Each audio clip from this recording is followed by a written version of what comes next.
आगामी 22 जनवरी को अयोध्या में मर्यादा पुरुषोत्तम श्री रामलला की प्राण प्रतिष्ठा में मोतिहारी में हुए अश्वमेध यज्ञ में शामिल गोल्ड प्लेटेड घोड़ा को भेजने लेकर मनोकामना सिद्ध हनुमान आश्रम के आचार्य व उद्योगपति समाजसेवी डा शंभुनाथ सीकरिया ने केंद्र और यूपी सरकार को पत्र भेजा है।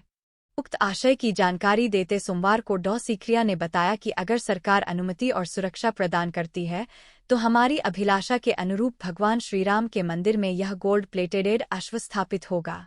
उन्होंने कहा कि यूपी के मुख्यमंत्री को पत्र लिखकर आग्रह किया है। अगर मुख्यमंत्री की ओर से उन्हें अनुमति मिल जाती है तो वह मोतिहारी आश्रम से अयोध्या के लिए घोड़ा को लेकर चल दें। अश्वमेध यज्ञ क्यों कराया जाता है? भगवान राम से इसका क्या संबंध है? रामायण के अनुसार जानिए पूरी कहानी। रामायण में अश्वमेध यज्ञ की महत्ता काफी विशिष्ट रूप से उजागर की गई है। यह यज्ञ एक प्राचीन धार्मिक प्रथा थी जो राजा द्वारा किया जाता था और उसके द्वारा राजा अपनी शक्ति का प्रदर्शन करता था।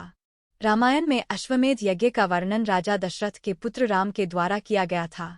राम ने अपने राज्य को सुदृढ़ और समृद्ध करने के लिए अश्वमेध यज्ञ का आयोजन किया था।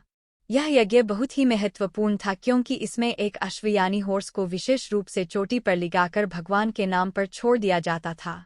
इसके बाद इस अश्व को छोड़कर जिस किसी भी धर्मानुसारी राजा या शासक द्वारा पकड़ा जाता था उसके राज्य की संपूर्णता का प्रमाण माना जाता था। रामायण में अश्वमेध यज्ञ की विशेषता इस बात में है कि यह यज्ञ राजा राम के शासनकाल में एक प्रकार से राज्य की सुरक्षा और समृद्धि का प्रमाण बना। इससे पहले भी कई राजा यज्ञ किए थे, परंतु रामायण में यह यज्ञ राम के शासनकाल में विशेष महत्व रखता है। इससे यह संकेत मिलता है कि राम के शासन में राज्य की समृद्धि और सुरक्षा सर्वोपरि थी।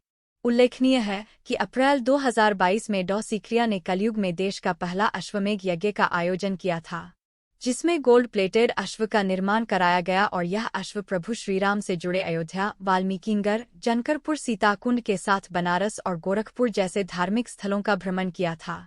डॉ सीकरिया ने बताया कि सरकार के स्तर पर पत्र की प्रतीक्षा की जा रही है।